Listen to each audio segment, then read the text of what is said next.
रूप पाहता लोचनी सुख झाले मोरानी सोहा विठ्ठल बरला सोहा माधव सोहा विठ्ठल बरला सोहा माधव रूप पाहता सुख झाले मोरानी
सोहा विठ्ठल बरला सोहा माधव सोहा माधव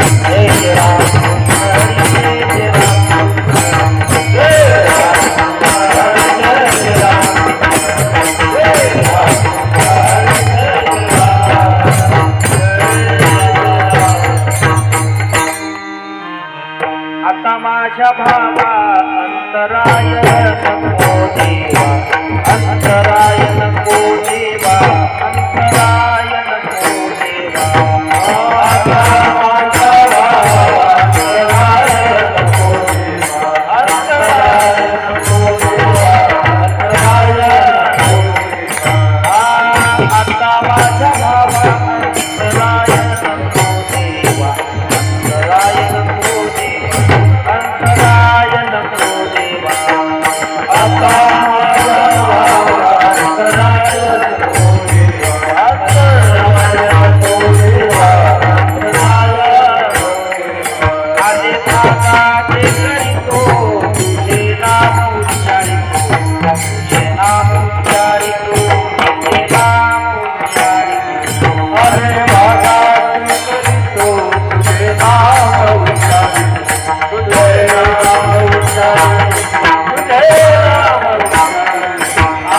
तुझ माझे मन बाई राखावे बाजून बाई राखावे बाजून बाई राखावे बाजून माझे मन बाई राखावे बाई राखावे बाजून बाई राखावे बाजून आणि भागाचे करीतो तुझे नाम उच्चारितो तुझे नाम उच्चारितो अरे भागाचे करीतो तुझे नाम उच्चारितो तुझे नाम उच्चारितो तुझे नाम उच्चारितो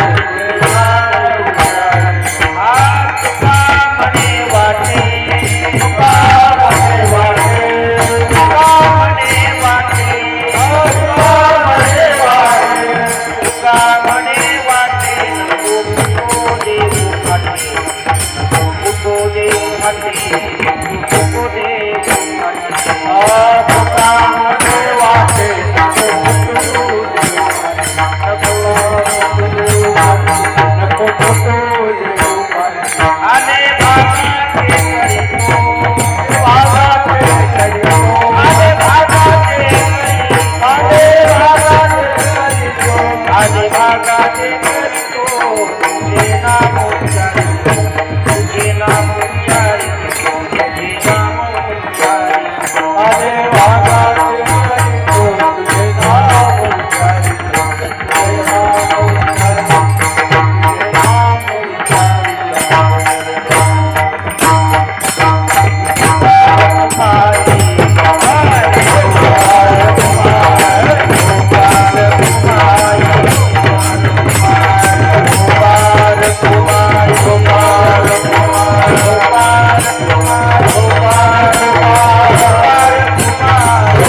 आणि वागाचे करीत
आता माझ्या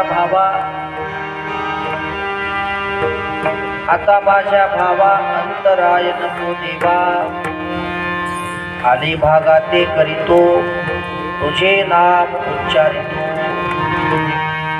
दृढ माझे मन पायी ठेवावे बांधून, आले भागाते करीतो तुझे नाम उच्चारितो. तुका म्हणे वाटे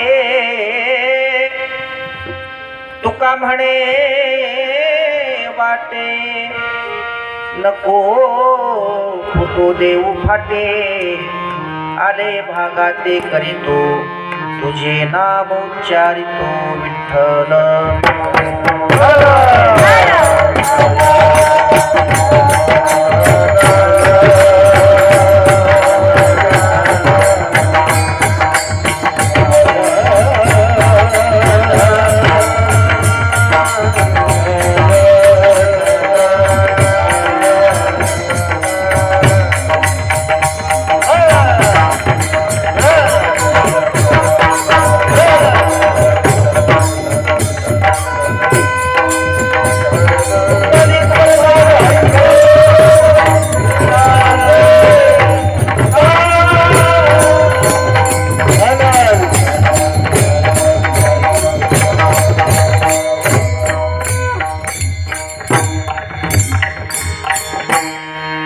समचरण सरोजम सांद्र नीलांबुदाभम, जघननीत पाणी उत्पंडनम मंडनानां. तरुण तुलसी माला कंधरम कंज नेत्रम, सदय धवलहासम विठ्ठलम चिंतयामि.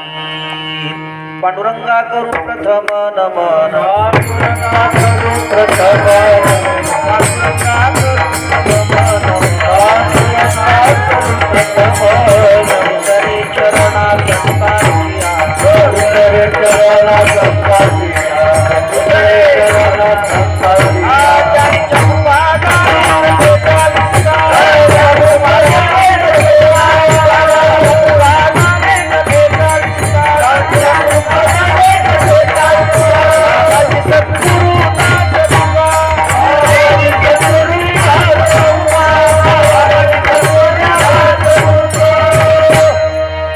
ज्ञानेश्वरा. नमो ज्ञानेश्वरा, नमो ज्ञानेश्वरा, नमो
आता माझ्या भावा अंतराय नको देवा, आले भागाते करीतो तुझे नाम उच्चारितो विठ्ठल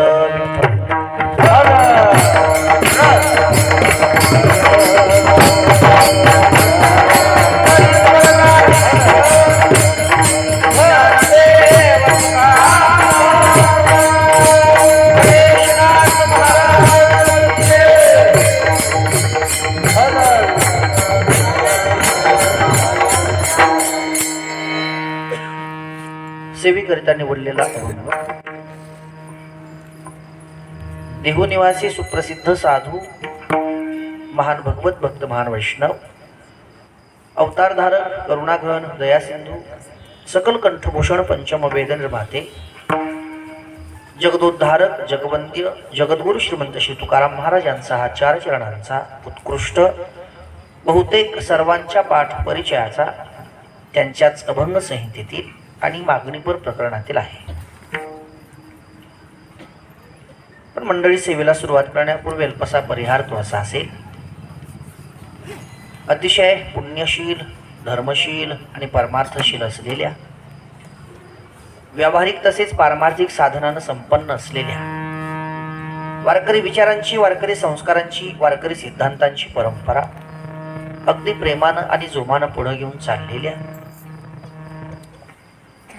संतवर्य श्री गणेशनाथजींच्या वास्तव्याने परम पावन आणि प्रतिष्ठित असलेल्या या उजने तीर्थक्षेत्रामध्ये राधानगरी या परिसरात आपण सर्व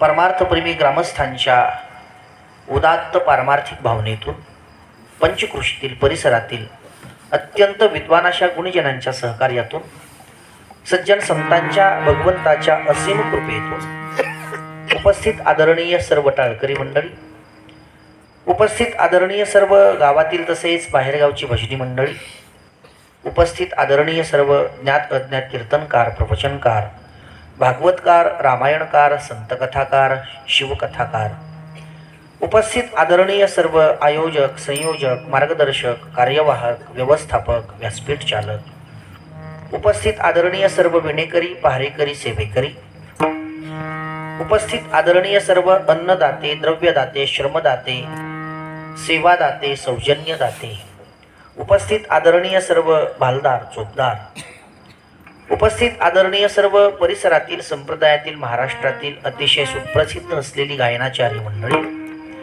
उपस्थित आदरणीय सर्व महाराष्ट्रातील, परिसरातील, संप्रदायातील अतिशय सुप्रसिद्ध असलेली मृदंगाचार्य मंडळी, उत्कृष्ट असे पेटीवादक, उपस्थित आदरणीय आपण जमलेले सर्व सज्जन भाविक श्रोते, माता भगिनी, बालगोपाळ, तरुण बांधव, अबाल वृद्ध, आपणा सर्वांच्या उपस्थितीने आणि सहकार्याने भगवान विघ्नहर्ता गणेशजींच्या या पवित्र प्रांगणात अतिशय दैदिप्यमान अशा स्वरूपामध्ये, भव्य दिव्य अशा स्वरूपामध्ये संपन्न होत असलेला हा अखंड हरिनाम सप्ताह तथा श्रीमद भागवत कथा ज्ञानयज्ञ सोहळा, आणि या सोहळ्यातील आजची ही उपांत्य कीर्तनाची सेवा, जागराची कीर्तनाची सेवा, शेवटची कीर्तनाची सेवा आपल्या सर्वांच्याच प्रेमाने, इच्छेने, परवानगीने, गणेशनाथ महाराजांच्या कृपा आशीर्वादाने आणि थोडीशी आग्रहाने परमस्नेही, परम आदरणीय हरिभक्त परायण अनुरथजी महाराज, परमस्नेही, परम आदरणीय हरिभक्त परायण विभीषणजी देवकर महाराज, परमस्नेही, परम आदरणीय हरिभक्त परायण राजाभाऊजी खर्ची महाराज आणि आमच्या ताईसाहेब जनाबाई अगदी घरी येऊन तारीख दिलेली आहे खूप प्रेमाने. आणि माझंही काहीतरी भाग्य या सप्ताहामध्ये नाथ महाराजांची सेवा करण्याचं भाग्य मला लाभलं, आणि या सेवेच्या निमित्ताने आपण सर्व वारकऱ्यांचं दर्शन या ठिकाणी होत आहे. वास्तविक तसा काही मी तुमच्यासाठी एकदम नवीन आहे अशातला काही भाग नाही, जुना आहे, खूप जुना आहे, खूपच जुना आहे. अगदी मी सुरुवातीपासून कीर्तन जसं करायचो तसं उजनीलं आहे. आपल्या माऊली मंदिरातही बऱ्याच वेळा सेवा झालेल्या आहेत, हनुमान मंदिरातही बरीच वर्ष काल्याची सेवा झालेली आहे, नाथ महाराजांच्याही मंदिरामध्ये बऱ्याच सेवा झालेल्या आहेत. तरी तुमचं प्रेम अजूनही आहेच. प्रेम ही खूप मोठी उपलब्धी असते माणसाच्या जीवनामध्ये. सगळं मिळेल. मान पद प्रतिष्ठा सगळ्या गोष्टी मिळतील आयुष्यात. काही प्रसंगाने त्या प्राप्तही होतात, पण प्रेम मिळणं खूप कठीण आहे. लोक पैसे देतील, प्रेम देतीलच असं नाही. लोक एखादं पद देतील, पण प्रेम देतीलच असं नाही. प्रेम खूप खूप कठीण गोष्ट आहे. ती तुमच्याकडून मिळतंय याचा खूप मनस्वी आनंद होतो. एकच अपेक्षा आहे, बोलण्याच्या ओघात एखादा शब्द चुकीचा जाईल, कठोर जाईल, अपशब्द जाईल, मला आपलाच समजून क्षमा करा. विठ्ठल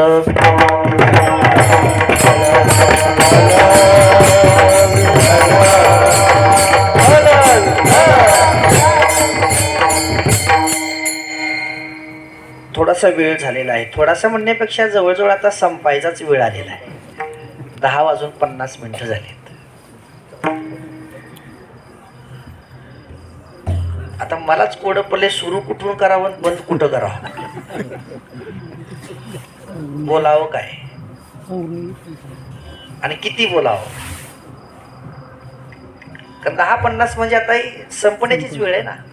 11ला 10 मिनिटं कमी आहेत, पण तरीही अन्नदान हे महत्वाचंच आहे. अन्नदान हे एक असं दान आहे की ज्याच्यात 100ला 100% पुण्य मिळतंच, 100% मार्जिन. आता काही काही कर्मामध्ये, पुण्यकर्मामध्ये कोणत्यात 25% मार्जिन पडल, कोणत्यात 50% मार्जिन पडल, कोणत्यात 60-70% मार्जिन पडल. पण अन्नदान हे असं पुण्यकर्म आहे की त्यात 100ला 100% मार्जिन आहे. एकही टक्का व्यर्थ जात नाही. कारण जेवणारा पापी असेल, पुण्यवान असेल, चांगला असेल, वाईट असेल, साधू असेल, दुष्ट असेल, कोणी असू दे, गरीब असेल, श्रीमंत असेल, उच्च असेल, नीच असेल, कसाही असू दे, जेवणारा हा तृप्तच होतो. आणि त्याने तोंडाने जरी आपल्याला काही आशीर्वाद नाही दिला, तोंडाने जरी आपली काही स्तुती नाही केली, तोंडाने जरी आपल्याला चांगलं नाही म्हणलं, तरी त्याचा जो जीवात्मा असतो ना, तो मात्र तृप्त होऊन आपल्याला आशीर्वादच देतो.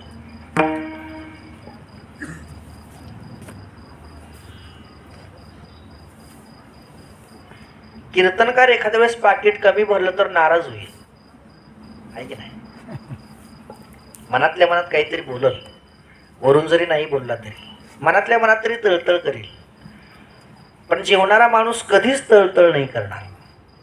भुकेच्या वेळेला तुम्ही त्याला चटणी भाकरी द्या, शिळं द्या,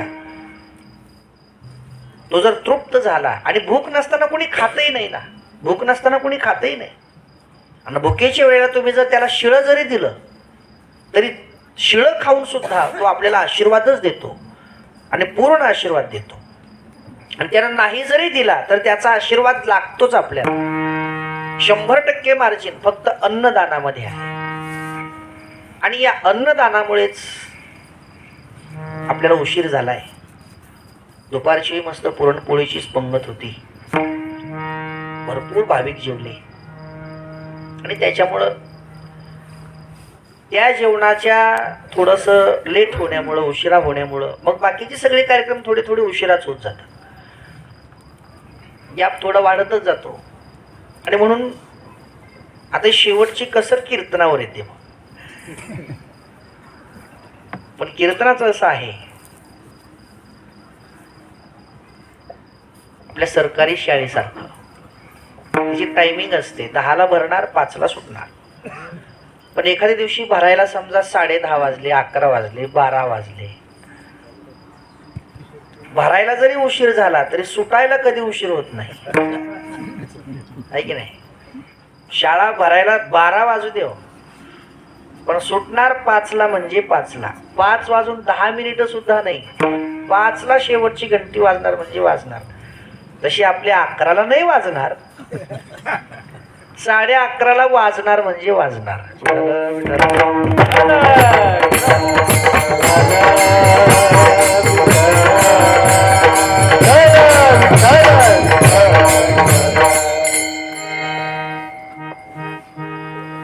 आज सेवेचा शेवटचा दिवस, सप्ताहातला कीर्तनाचा शेवटचा दिवस. आता याला शेवटचा दिवस म्हणण्याचे दोन कारण आहेत. एक शेवटचा दिवस म्हणण्याचं कारण संध्याकाळचा शेवटचा दिवस. आता उद्या काल्याचे कीर्तन आहेच, पण तरी आजच्या कीर्तनाला शेवटचं कीर्तन म्हणावं. का म्हणावं? हे संध्याकाळचं शेवटचं. उद्या जरी काला झाला तरी तो सकाळी होईल, संध्याकाळी काही नाही. म्हणून संध्याकाळचं शेवटचं पहिलं कारण. आणि दुसरं कारण साधनेचं शेवटचं कीर्तन. साधनेचं कारण मागणं ही सुद्धा साधनाच आहे बरं का. आणि शेवटची साधन आहे. मागणं ही सुद्धा साधनाच आहे आणि ती शेवटची साधन आहे. सुरुवातीलाच मागणं नाही, शेवटी मागणं आहे. सुरुवात कुठून आहे? आरंभी आवडी आदरे आलेला. आरंभी सुरुवातीला काय? आवडीनं आणि आदरानं भगवंताचं नामस्मरण करावं, तिथून सुरुवात आहे. बोलावा विठ्ठल, इथून सुरुवात आहे. पहावा विठ्ठल, करावा विठ्ठल, जीवभाव सकळ मंगळ निधी श्री विठ्ठलाचे नाम आधी. म्हणून सप्ताहाच्या पहिल्या दिवशी आपण भगवंताच्या मंगलाच्या नामस्मरणाचं महत्व सांगतो, नामाचं चिंतन करतो, तिथून सुरुवात आहे. दुसरे चरणा संतांची. सप्ताहाच्या दुसऱ्या दिवशी संत महात्म्यांचं वर्णन केलं जातं. कारण या जगावर देवापेक्षाही संतांचा उपकार मोठा आहे. देवापेक्षाही. संत नसते तर आपल्याला देव कळला नसता, आपल्याला देव दिसला नसता, आपण देवाचं भजन केलं नसतं. ऐका,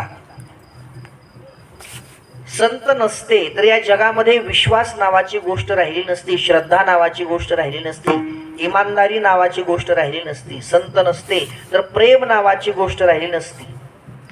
हे चांगले जे सद्गुण असतात ना, हे संत आहेत, संत येतात आणि म्हणूनच या चांगल्या गोष्टी जिवंत राहतात. संत जर अवताराला आले नसते ना,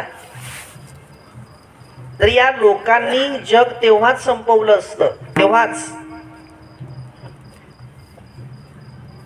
मला सांगा, तुम्ही रस्त्याने जात असताना रस्त्याच्या कडेला एखादा जर माणूस बसला असेल शांत, समजा असा खुर्ची बिर्चीवर नाही, असा बाकड्या बिकड्यावर जर बसला असेल आणि तुम्ही रस्त्याने चालला असाल,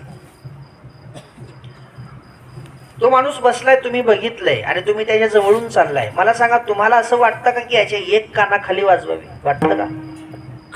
वाटतं का? गरीब असू द्या, त्याला मारल्यानंतर विचारणारं कुणी नसू द्या, किंवा तो सुद्धा तुम्हाला परत का मारलंस म्हणणारा नसू द्या, त्याच्या घरचे यायचं तर खूप लांबचा प्रश्न आहे, पण तो स्वतः सुद्धा का मारलंस म्हणणारा जरी नसला तरी तुम्हाला वाटतं का की याच्या कानाखाली एक वाजवावी? वाटतं का? नाही वाटत. का वाटत नाही तुम्हाला? असं तुम्हाला का वाटत नाही की याच्या कानाखाली मारावी? का नाही वाटत? याचं कारण संत आहेत. याचं कारण संत आहेत. कारण संतांनी सांगितलंय, कोणाही जीवाचा न घडो मत्सर, वर्म सर्वेश्वर पूजना, वर्म सर्वेश्वर पूजना, वर्म सर्वेश्वर पूजना.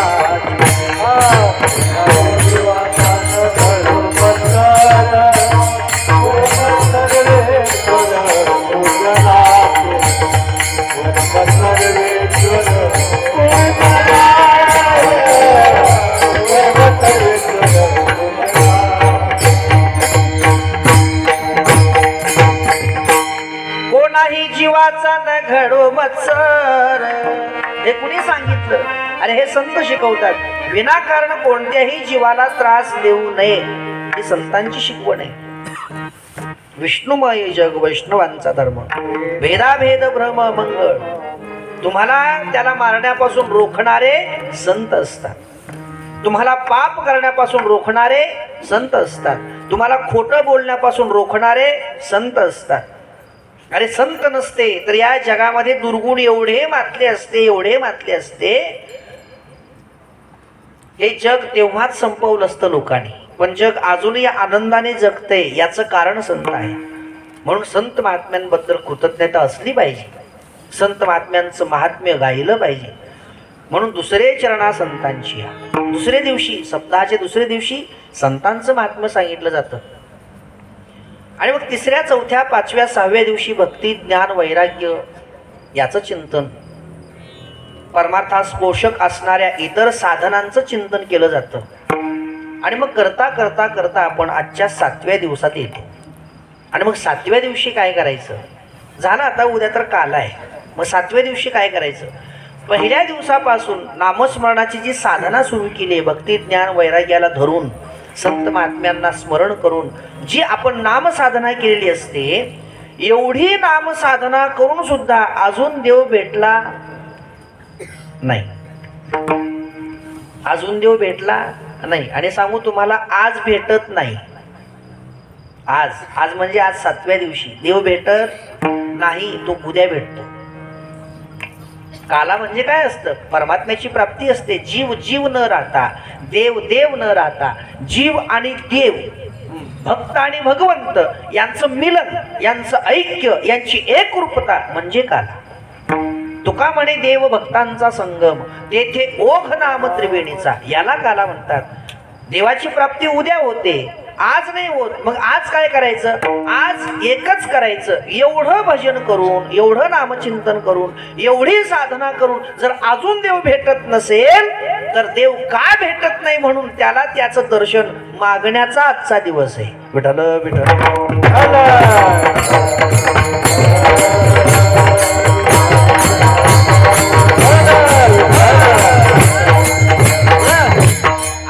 विनवलं पाहिजे, आज त्याला आळवलं पाहिजे. काय म्हणून, देवा कधी भेटशील रे, कधी तुझं दर्शन होईल, मी व्याकुळ झालोय.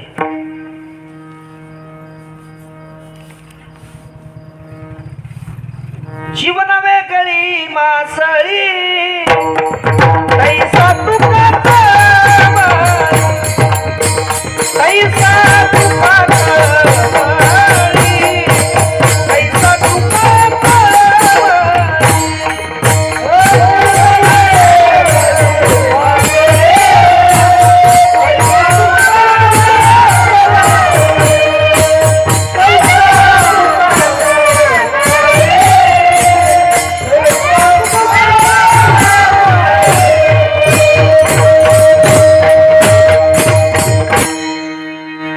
लागी पंढरीनाथा, जीवा लागली तळमळ व्यथा, कधी कृपा करीसी नेणे मज जीवाचे धावणे. देवाला आळवावं, देवाला त्याचं दर्शन मागावं. येई गा तुमाय बाबा पंढरीच्या राया, येई गा तुमाय बाबा पंढरीच्या राया.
पंढरीच्या राया,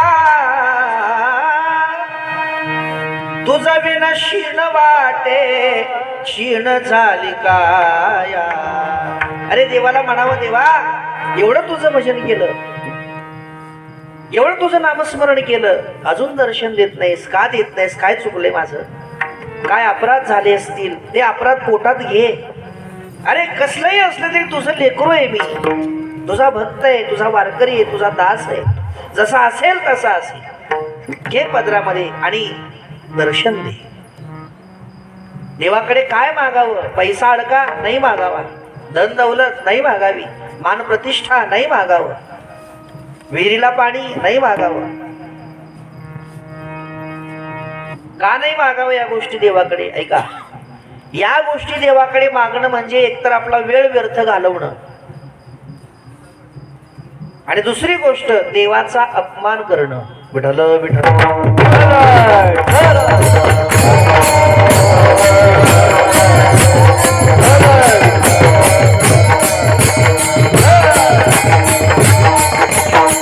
आता मला सांगा, एखादा वारकरी असेल,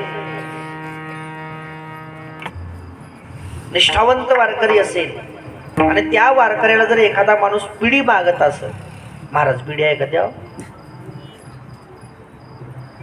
एक तर त्या बिडी मागणाऱ्याचा वेळ व्यर्थ घालवू नये, आहे की नाही? तो त्या महाराजांना, त्या वारकऱ्यांना जर बिडी मागत असेल तर एक तर त्याचा वेळ व्यर्थ घालवतोय, आणि दुसरी गोष्ट अशा निष्ठावंत वारकऱ्याला बिडी मागणं म्हणजे त्याचा अपमान करणं, आहे की नाही? अरे ज्याला सुपारीचं खांड माहिती नाही, बडीशोपचा एक कण सुद्धा ज्यानं कधी आपल्या तोंडात टाकला नाही, त्याला जर तुम्ही बिडी मागत असाल तर तो त्याचा अपमान आहे ना, त्याच्या वारकरीपणाचा अपमान आहे तो, आणि याचा वेळ व्यर्थ घालवणे. आपण देवाकडे भौतिक सुख मागणं, प्रपंचाच्या सुखाच्या अपेक्षेनं काहीतरी वस्तू मागणं म्हणजे आपला वेळ व्यर्थ घालवणे. का बरं? ऐका, देवाकडे भौतिक सुखाच्या गोष्टीबद्दल चर्चा करणं म्हणजे आपला वेळ व्यर्थ घालवणं. हे कशासाठी म्हणतोय मी? हे एवढ्यासाठीच म्हणतोय, प्रपंचातलं सुखदुःख असेल, व्यवहारातले भोग असतील, हे देवाच्या देण्यावर नसतात. ऐका माझं वाक्य, हे देवाच्या देण्यावर नसतात, मग हे आपल्या प्रारब्धावर अवलंबून असतात. विठ्ठल विठ्ठल.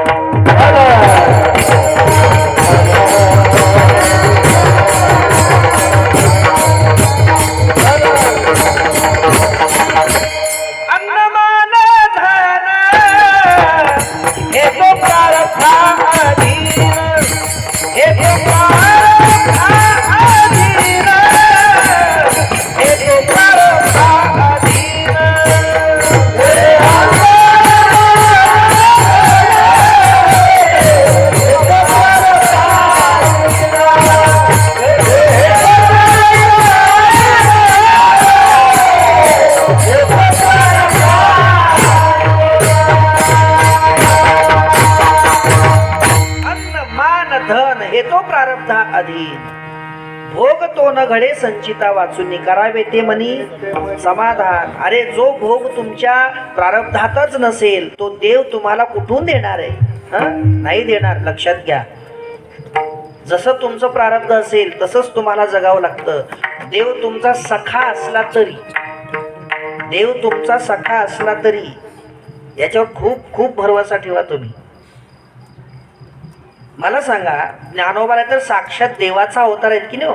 साक्षात देवाचा अवतार आहे, महाविष्णूचा अवतार, सखा माझा ज्ञानेश्वर. मग मला सांगा, त्या ज्ञानोबा लोकांनी वाळीत टाकलं पाहिजे होतं का? वाळीत टाकायला पाहिजे होतं का? अरे संन्याशाची पोरं म्हणून त्यांना हिणवायला पाहिजे होतं का? नाही ना. अरे त्याच ज्ञानोबारायांनी काय माहिती, त्याच ज्ञानोबारायांनी काय माहिती, मधुकरी न मिळाल्यामुळं 2-2 दिवस उपाशी सुद्धा राहिले असतील की नाही? वाढली का या लोकांनी मधुकरी? त्यांना नाही वाढली.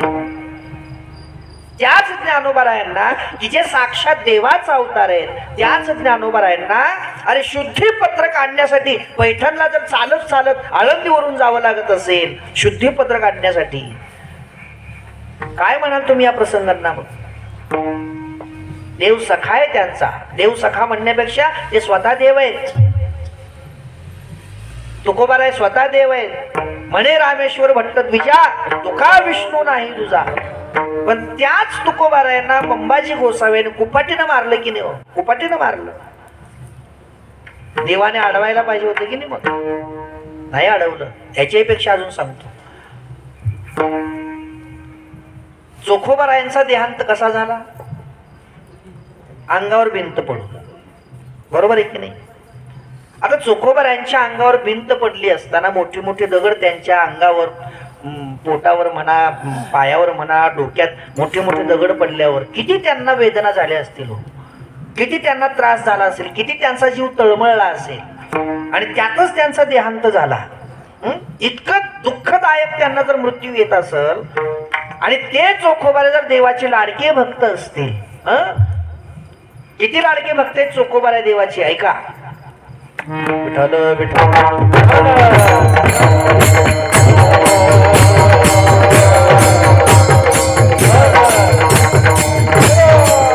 नरहरी सोनारा धरू फुंकुलागे,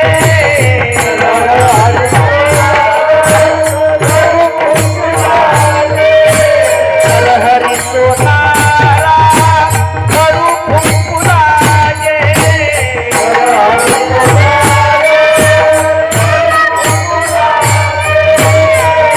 मेरा संगे होरे होरे, मेरा संगे होरे होरे, और तो मेरा संगे होरे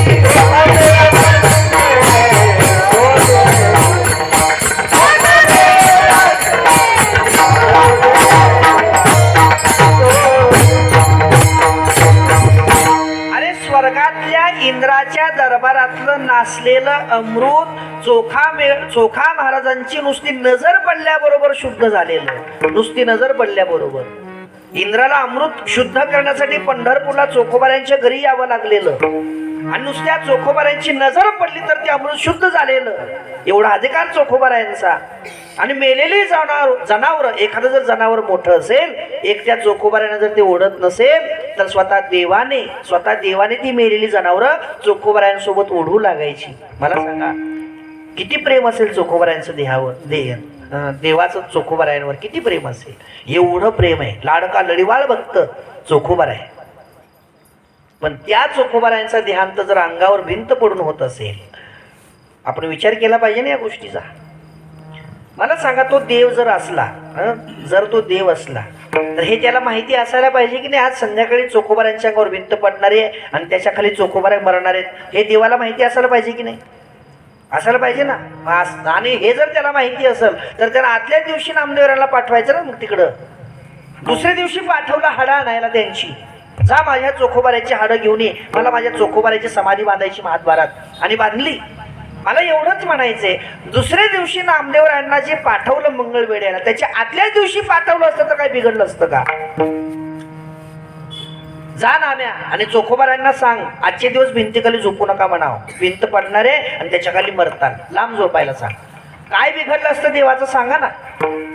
नामदेवरायांना तर पाठवलंच देवाने हाडं आणायला, अस्थी आणायला. मग आदल्या दिवशी पाठवलं असतं तर चोखोबाराय वाचले असते ना, वाचले असते ना. मग पाठवलं का देवाने? नाही पाठवलं. लक्षात घ्या, मी चोखोबारायांचं सांगतोय, देवाच्या लढीवाळ भक्ताचं सांगतोय मी. नाही पाठवलं. चोखोबारायांना अंगावर भिंत पडूनच मरू दिलं देवाने. एक वाक्य देतो, लक्षात घ्या, ते कधीही जन्मभर विसरायचं नाही. ते वाक्य असं आहे, पक्क ध्यानात ठेवा. देव कधीच कुणाच्या प्रारब्धात कसलीच ढवळाढवळ करत नाही. विठ्ठल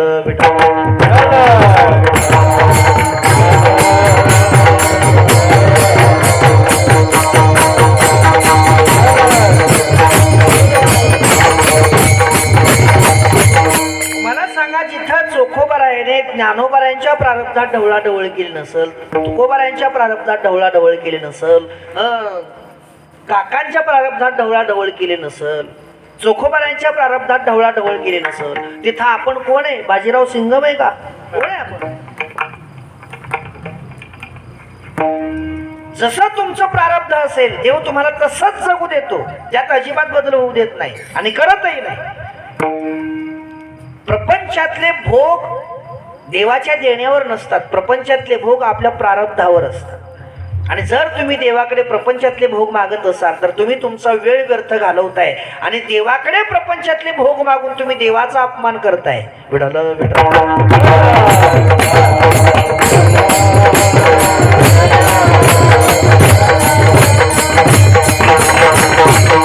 मला सांगा, देवाचा अपमान करणाऱ्याचं कवा तर बरं होईल का?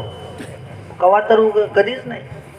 मग का देवाचा अपमान करताय? प्रपंचातले भोग मागून नाही मागायचे. मग देवाकडे फक्त त्याची भक्ती मागा. देवापाशी मागे आवडीची भक्ती, दुसरं काही मागू नये.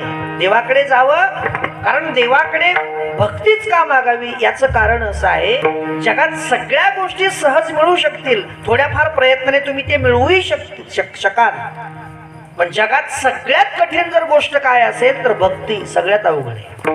बाकी सगळं सोपं आहे, भक्ती सगळ्यात अवघड आहे. देवाबद्दल प्रेम निर्माण होणं हे सगळ्यात कठीण काम आहे, खूप कठीण काम आहे. तुम्हाला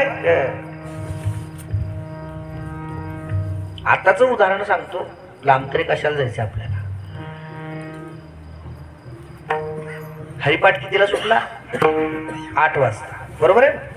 8 वाजता हरिपाठ संपला आणि एक 8:15 वाजल्यापासून जेवणाच्या पंक्ती सुरू झाल्या.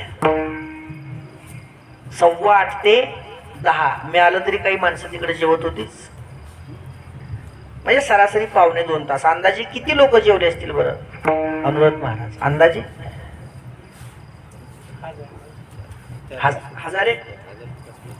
1000 लोक जेवले असतील समजा. संध्याकाळच्या पंक्तीला 1000च्या आसपास लोक जेवले. आपण अंदाज लावू शकतो ना, 1000 लोकांच्या आसपास लोक जेवले असतील. कीर्तनाला किती येत आता? कीर्तनाला किती आहेत? 200 लोक असतील, लई झालं. मोजल्यावर तर 200 होणार नाही. तर आपण जर अंदाजे धरलं तर किती लोक असतील? 200 लोक असतील. 800 कुठे गेली? 800 कुठे गेले? बघा, जेवणं सोपं आहे हो, जेवणं सोपं आहे. कीर्तनात बसण्याची बुद्धी निर्माण होणं अवघड आहे. विठ्ठल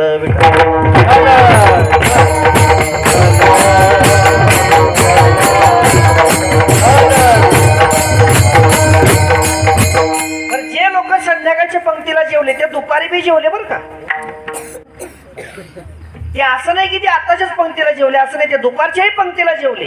पुरणपोळी दाबून खाली दुपारी त्यांनी आणि आताही पोटभर जेवले. पण त्यांना असं वाटलं नाही अरे आपण सप्ताहाच्या पंक्तीचं अन्न खातोय, आपण लग्नातलं थोडंच खातोय, आपण कुठल्या पंक्तीचं अन्न खातोय? सप्ताहाच्या पंक्तीचं अन्न खातोय. म्हणून आपण सप्ताहाच्या पंक्तीतलं जर अन्न खाल्लं असेल तर आपण सप्ताहातल्या कार्यक्रमाला उपस्थित राहिलं पाहिजे, ही वृत्ती त्यांच्या डोक्यात आलीच पाहिजे.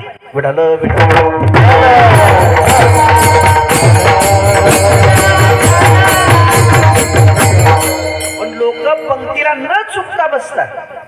लोक पंक्तीला, आम्ही काय आमच्या पदरचं खाऊ घालत नाही हो, तुम्हीच खाऊ घालताय त्यांना, आमचा काही विषय नाही त्याच्यामध्ये. पण मी वृत्ती सांगतोय, हे किती अवघड आहे. लोक पंक्तीला बसायला अजिबात चुकत नाही, पण कीर्तनाला बसायचं म्हणलं की लई अवघड आहे. ही वृत्ती सहजासहजी तयार होत नाही. देवाबद्दल भाव निर्माण होणं, देवाबद्दल प्रेम निर्माण होणं ही साधी गोष्ट नाही महाराज, ही साधी गोष्ट नाही. जगातली सगळ्यात अवघड गोष्ट जर कोणती असेल तर देवाबद्दल प्रेम निर्माण होणं, देवाबद्दल भक्तिभाव निर्माण होणं ही जगातली सगळ्यात अवघड गोष्ट आहे. आणि म्हणून हे सहजासहजी घडत नाही. याला एकतर आपलं प्रारब्ध चांगलं असावं लागतं, किंवा आपलं जर प्रारब्ध चांगलं नसेल तर कमीत कमी देवाची कृपा तरी लागते. या 2 गोष्टी जर असतील तर मग आपण देवाची भक्ती करू शकतो. म्हणून देवाकडे भक्तीचंच दान मागितलं पाहिजे की जे तुकोबाराय अभंगाच्या पहिल्या चरणात मागतात. आता माझ्या भावा, आता माझ्या भावा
देवाकडे काय मागतात?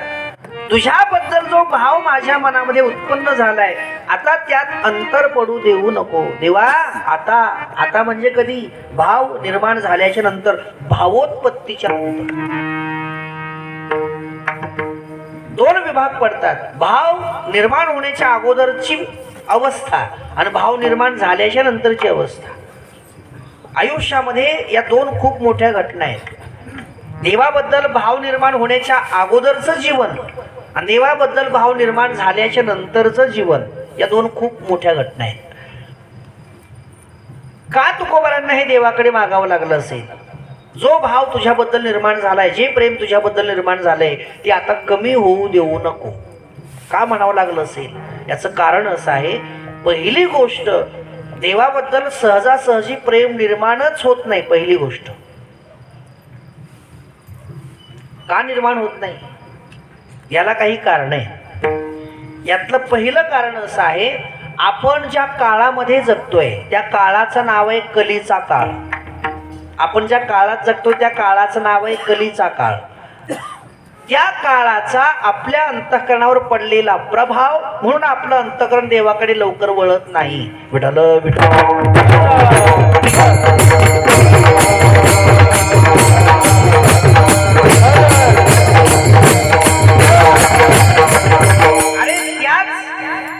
काळाच्या प्रभावामुळे, कलीच्या काळाच्या प्रभावामुळे कीर्तनाला लोक येत नाहीत असं मला म्हणायचं नाही. कीर्तनाला लोक येतात, नाही असं नाही.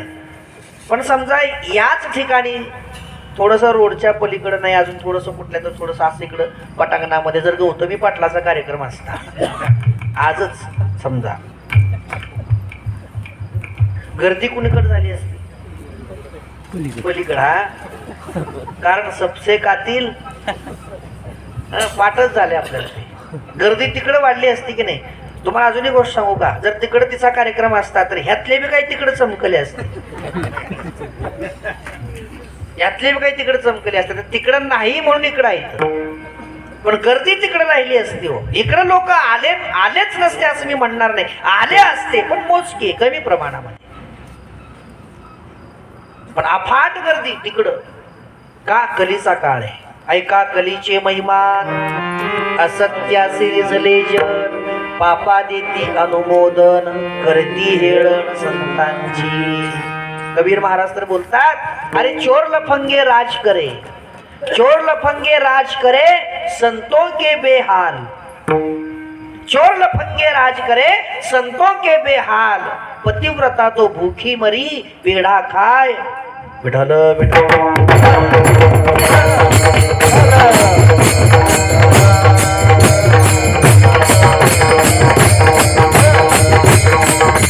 अरे सभ्य लोकांना काही किंमत नाही. आज सभ्य लोकांना काही किंमत नाही. सभ्यतेनं वागणाऱ्या माणसांना आजकाल अडाणी म्हणतात. अडाणी हे जुन्या काळातले ओल्ड फॅशनिस्ट. आणि ज्यांनी लाजा सोडल्या लोक त्यांचा आदर करतात. ज्यांनी लाजा सोडल्या त्यांचे फॉलोवर्स जास्त आहेत. विठ्ठल विठ्ठल.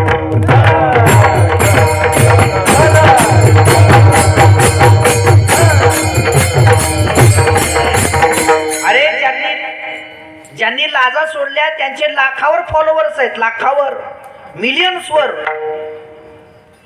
आपल्याला किती? लईत लय 1000, 1500, 2000 संपलं. का?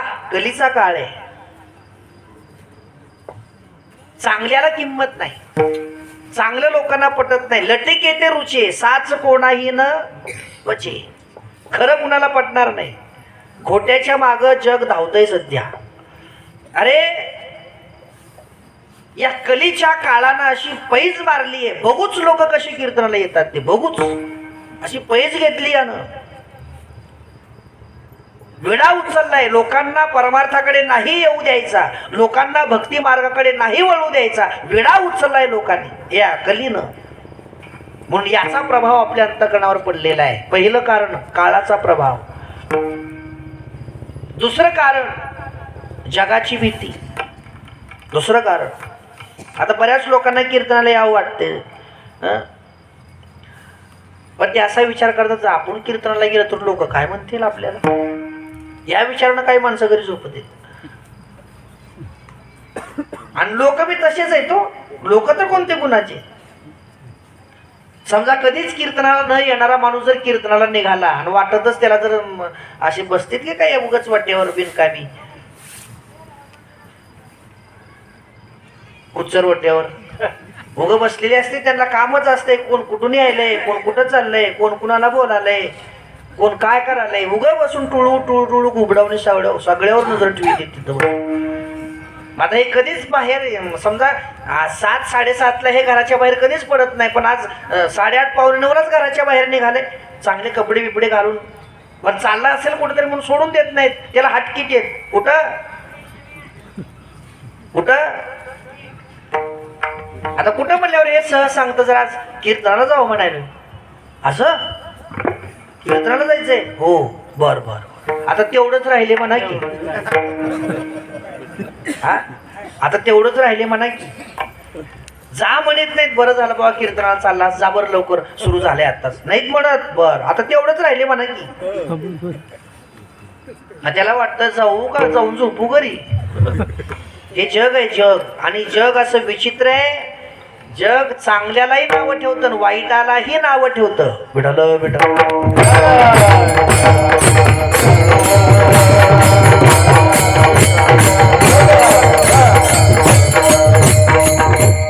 जग कसं आहे, जग पक्वाच्या सारखं पक्वाच्या सारखं दोन्ही कोण वाजवीत असं. तुम्हा पण बी वाजवित आणि शाही पण बी वाजवतं. तसं जग चांगलं केलं तरी बोलतं, वाईट केलं तरी बोलतं. ऐसा हा लौकिक कदा राखवेना पतित पावना देवराया.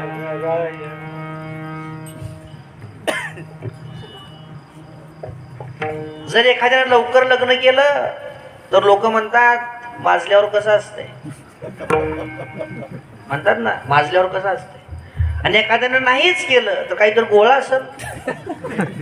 तुकोबाराय बोलतात लग्न करू जाता म्हणती हा माताला. माझं नाही तुकोबारायांचं आहे. लग्न करू जाता म्हणती हा माताला आणि न करिता झाला नपुस.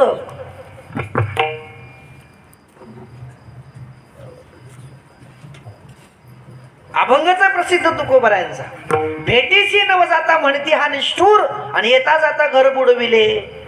एखादा माणूस समजा 2 दिवसाला 3 दिवसाला 2 दिवसाला 3 दिवसाला जर फोन करत असेल, 5 मिनिटं 7 मिनिटं 10 मिनिटं जर बोलत असेल तर तुम्ही वरचेवर त्याचा फोनच उचलायचं सोडून देताय. आणि त्याला काय काम आहे का नाही.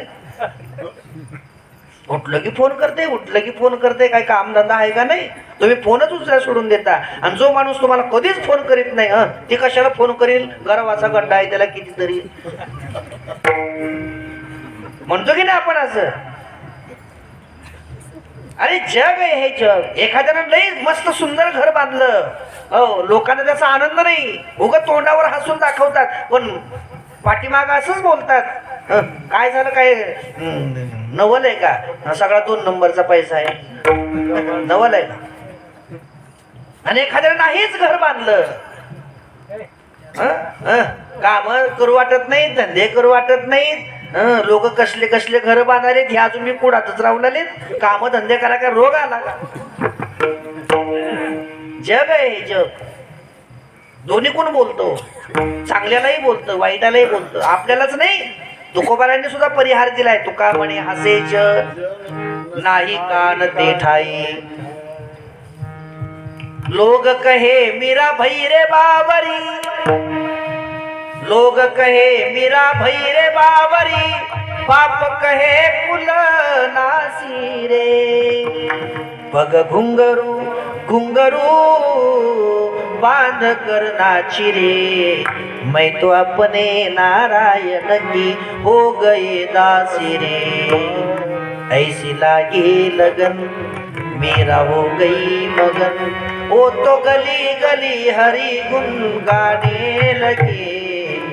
महलों में पली बन के जोगन चली. मीरा रानी दीवानी कहाने लगी. राणा ने विष दिया मानो अमृत पिया. मीरा सागर में सरिता समाने लगी. वो तो गली गली हरी गुन गाने लगी. ऐसी लागी अरे लोकांनी मीराबाईला सुद्धा सोडलं नाही. मीराबाई पागल झाली म्हणायची, लोक पागल झालीये, बावरी झाली बावरी. तुकोबारायनं सोडलं नाही. आपली काय कथा आहे म्हणून तुकोबारायनं सांगावं लागलं. तुका म्हणे आता ऐका वचन, त्यजुनी या जन भक्ती करा. जगाचा त्याग करा, जगाकडे दुर्लक्ष करा आणि तुम्ही तुमच्या भक्तीच्या मार्गावर चालत राहा. पहिला प्रतिबंध काळाचा, दुसरा प्रतिबंध जगाचा. पण तरी काही लोक त्या लोकांच्या बोलण्याकडे लक्ष देत नाहीत. म्हणतात जाऊ द्या, ह्या लोकांना बोलायची सवयच आहे, आपण कीर्तनाला चाललो ना, चला आपलं आपलं कीर्तनाला. येऊन बसतात कीर्तनाला, कीर्तनाला येऊन बसतात, कीर्तनकाराच्या पुढं बसतात. मला सांगा घरून कशाला आले ते?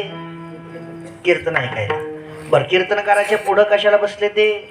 कीर्तन ऐकायला. मग कीर्तन ऐकायला घरून आलेला माणूस, कीर्तन ऐकायला पुढं बसलेला माणूस का बरं झोपतो? मग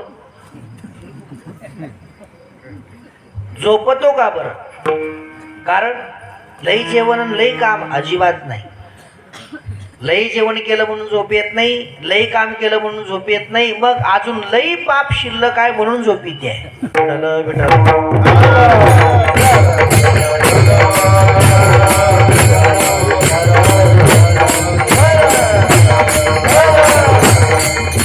पळोनिया गेली झोप, होते पाप आडते, होते पाप आडते, होते पाप आडते.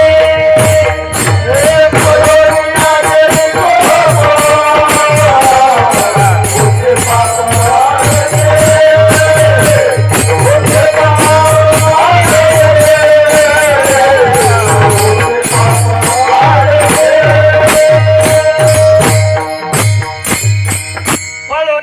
गेली झोप, होते पापाडते. अरे कीर्तनात झोप येणं हे उग नाही, याला हलक्यात घेऊ नका बरं का.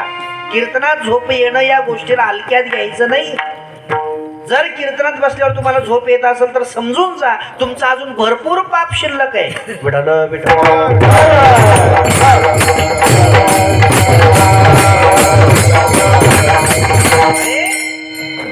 जर आपलं पाप भरपूर असेल आणि पुण्य कमी पडत असेल तरीही परमार्थ घडत नाही, तरीही भक्ती घडत नाही. ऐका, आता या मंडपामध्ये टाळी वाजवायला लाज वाटायची काही गरज आहे का? या सप्ताह मंडपात टाळी वाजवायला लाज वाटायची काही गरज आहे का? बरं, या सप्ताहाच्या मंडपात तुम्हा बसलेल्या लोकांना कीर्तनकारांनी टाळी वाजवून भजन करा म्हणून सांगायची काही गरज आहे का? पण तरी सांगावं लागतंय. विठ्ठल विठ्ठल.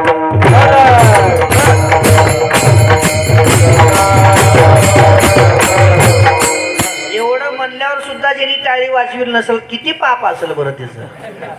विठ्ठल विठ्ठल.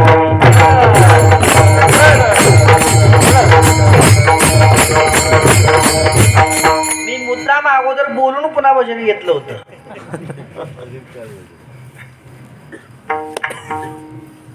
नामाशी विनमुख रोज म्हणतो आपण, तो नर पापिया. अरे ज्याच्या सहज तोंडाला देवाचं नाव येत नसेल समजून जा तो पापी आहे. कारण सहज तोंडाला देवाचं नाव यायला पुण्य लागतं. सहज आपण जर एखाद्याला इकडून फोन लावला, त्यानं तिकडून हॅलो म्हणलं, आपण इकडून जर रामराम म्हणलं, राम राम, त्यानं जर तिकडून राम राम म्हणलं तर समजावं पुण्यवान आहे. पण काही काही अशी बावलट असते, आपण इकडून रामराम म्हणलं की ते रामराम म्हणत नाही. बोला काय काम आहे? अरे रामराम म्हण की आधी, का तोंडावर वारं गेलं? मी रामराम म्हणलं ना तुला इकडून, मी तुला रामराम म्हणलं ना, मग तू त्याच्या प्रतिउत्तरामध्ये रामराम म्हणायला पाहिजे की नाही? बोला काय काम आहे? रामराम म्हणाय का वारं गेलं? वारं नाही गेलं, अजून पाप नाही गेलं.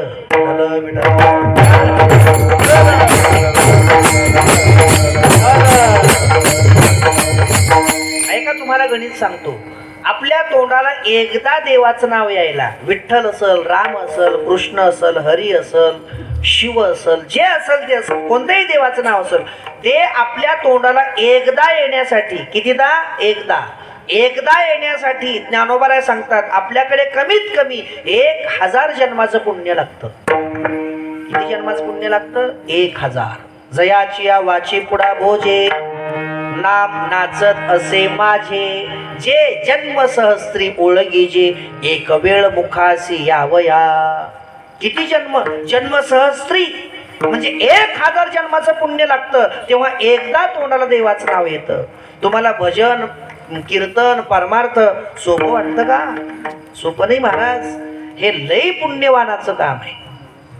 आणि जर पुण्य कमी पडत असेल तरी सुद्धा भक्ती घडत नाही. म्हणून हे प्रतिबंध आहेत. परमार्थाला आड येणारे काळाचा प्रतिबंध, जगाचा प्रतिबंध आणि भाग्याचा पुण्याचा प्रतिबंध. एवढ्यातून पार पडल्यानंतर मग देवाबद्दल प्रेम निर्माण होतं, मग देवाबद्दल भाव निर्माण होतो. तो सहजासहजी होत नाही, सहजासहजी होत नाही. पण तुकोबाराय म्हणतात देवा आता तुझ्याबद्दल जे प्रेम माझ्या मनात निर्माण झालंय, तुझ्याबद्दल जो भाव माझ्या अंतःकरणामध्ये निर्माण झालाय, आता एकच विनंती आहे, आता याच्यात उणीव पडू देऊ नको, याच्यात कमतरता येऊ देऊ नको, एवढीच माझी विनंती आहे. माझाही विचार करू नको. मी मात्र तुझं भजन सतत करत राहील अभंगाच्या दुसऱ्या चरणात.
भागाते करीतो तुझे नाम उच्चारितो विठोबा रघुमाई.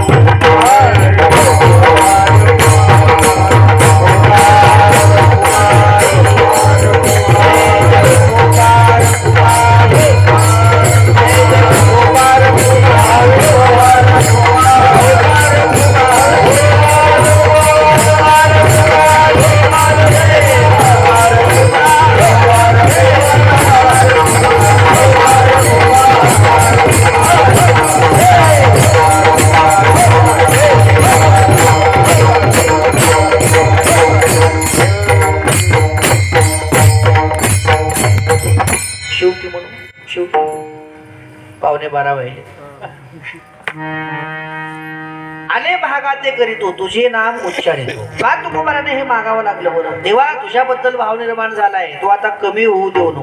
का म्हणावं लागलं असं? तुकोबारांनी अशी बरीच माणसं पाहिली. कशी आली सुगी फुगले घाल मागत असे पुढे हात. बरीच माणसं तुकोबाराने अशी बघितली. सप्त्यात माळा घातल्या, इलेक्शन लागलं की काढल्या. अशी बरीच माणसं बघितली. सप्ताह आला की घाला माळ आणि इलेक्शन लागलं की काढा माळ. सप्ताह आला की घाला माळ आणि इलेक्शन लागलं की काढा माळ. बरीच माणसं अशी आहे. अहो बऱ्याच निष्ठावंत लोकांनी कोरोनात माळा काढल्या. विठ्ठल विठ्ठल.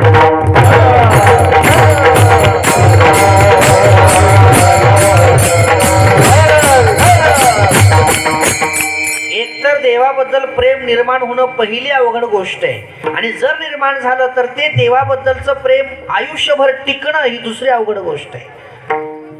पहिल्यांदा कीर्तनाला येणं हे अवघड आहे आणि दुसऱ्यांदा कीर्तन होऊच तर बसावं वाटणं हे त्याच्यापेक्षा अवघड आहे. कारण बरेच माणसं कीर्तन ऐकायला नाही, कीर्तनाची चव बघायला येते. जवळ चवीचं वाटायला तवर बसते आणि चवीचं वाटणं गेलं की हळूच उठून जाते. मला असं म्हणायचंय, जर येऊन बसणं होत नसेल तर यायचंच नाही. जर येऊन बसणं होत नसेल तर यायचंच नाही. एकदा आलं आरती झाल्याशिवाय जायचं नाही. मध्येच गेला तर तो गादीचा अपमान आहे, संतांचा अपमान आहे आणि देवाचा अपमान आहे.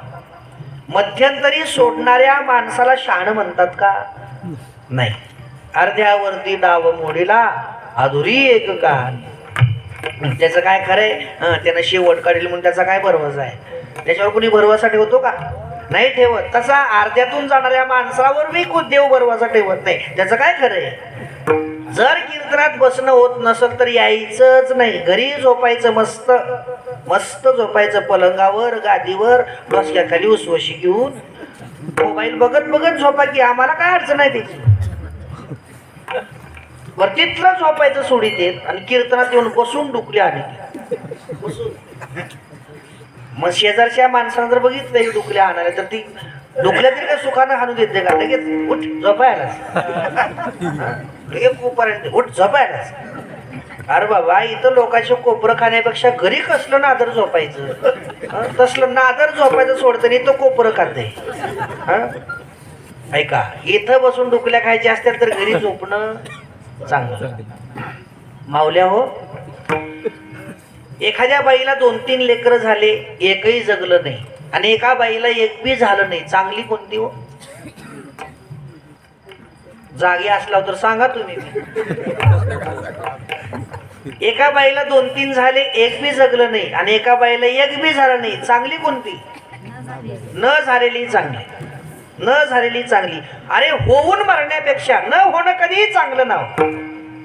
लेकरं होऊन मरण्यापेक्षा न होणं चांगलं. इथं येऊन झोपण्यापेक्षा घरी न येणं चांगलं आणि गळ्यात माळ घालून काढण्यापेक्षा न घालणं चांगलं. तुला कुणी काही दंडोष दिला का? असं कुणी काही लिहिलं का कुठं? काही ज्याच्या गळ्यात माळ नसल त्याला अनुदान भेटणार नाही असं काही आहे का? असं काही नाही. ज्याच्या गळ्यात माळ नसल त्याला मतदान करता येणार नाही असं काही आहे का? असं काही नाही. ज्याच्या गळ्यात माळ नसल त्याला भूक लागणार नाही असं काही नाही.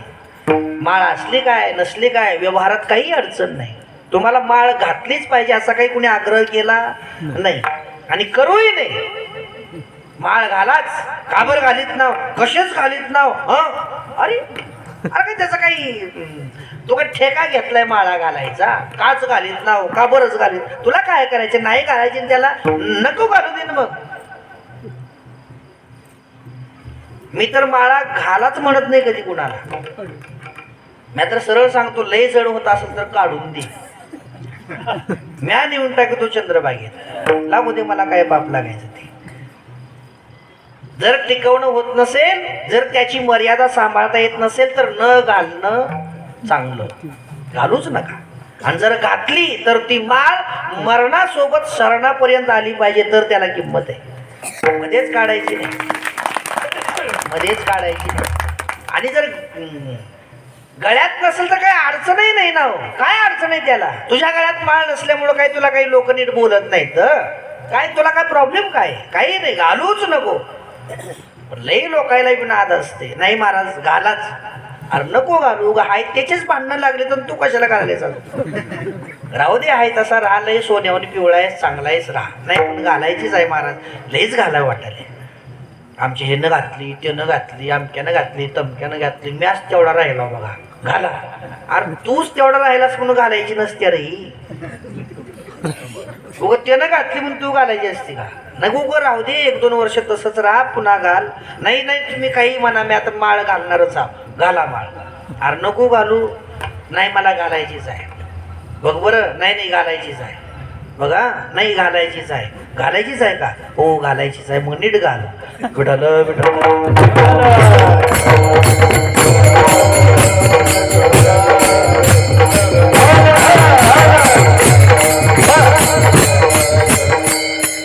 औंढरत महाराज मी माळ म्हणायला वर का तुमच्या हसण्यावर मला वेगळं वाटलंय जरा घालायच्या तर नीट नाहीतर त्या वाटेला जायचं नाही. शेवट निघणं फार कठीण आहे. शेवट गोड होणं हे अतिशय अवघड काम आहे. या शेवट गोड होण्यासाठी तुकोबाराय देवाकडे आग्रहाने म्हणतात, आता माझ्या भावा अंतराय नको देवा, ही जबाबदारी तुझी आहे. मी मात्र बस जन्मभर तुझं भजन करत राहीन. आले भागा ते करीतो तुझे नाम उच्चारितो देवा. हे चंचल असलेलं मन तुझ्या पायाजवळ याला बांधून ठेव, एवढं माझ्यासाठी.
येथे म्हणजे कुठे? कीर्तनाच्या मंडपामध्ये. शरीर जर कीर्तनाच्या मंडपात असेल तर मन सुद्धा इथंच असलं पाहिजे. नाहीतर माणसं इथं बसते तर सगळ्या गावात फिरून येते, सगळीकडं फार नाही तिथं जाऊन येते. अरे देहानं इथे आहेस ना, मनानं बी इथंच राहा. तसं देहानं परमार्थात आहेस तसं मनानं सुद्धा परमार्थातच असलं पाहिजे. थोडं माझे मन येथे राखावे बांधून देवा. अजून एक विनंती आहे. काय? तुका माने वाटे, तुका माने वाटे,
माझ्या भक्तीला, माझ्या प्रेमाला दुसऱ्या कुठल्या वाटा फुटू देऊ नको. माझं भजन हे तुझ्याकडेच आलं पाहिजे. तुका म्हणे वाटे नको फुटू देऊ फाटे, आले भागा ते करीतो तुझे नाम उच्चारितो. ज्ञानेश्वर माऊली ज्ञानेश्वर माऊली जय जय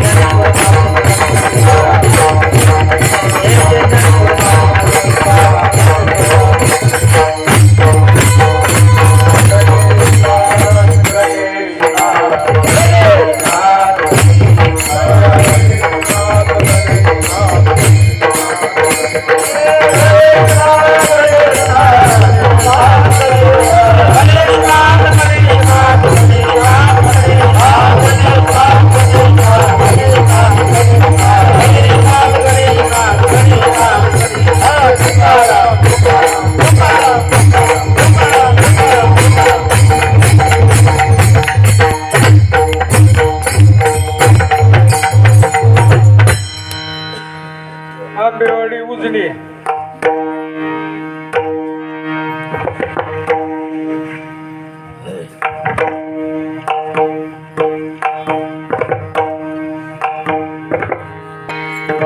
टाकळी भागवत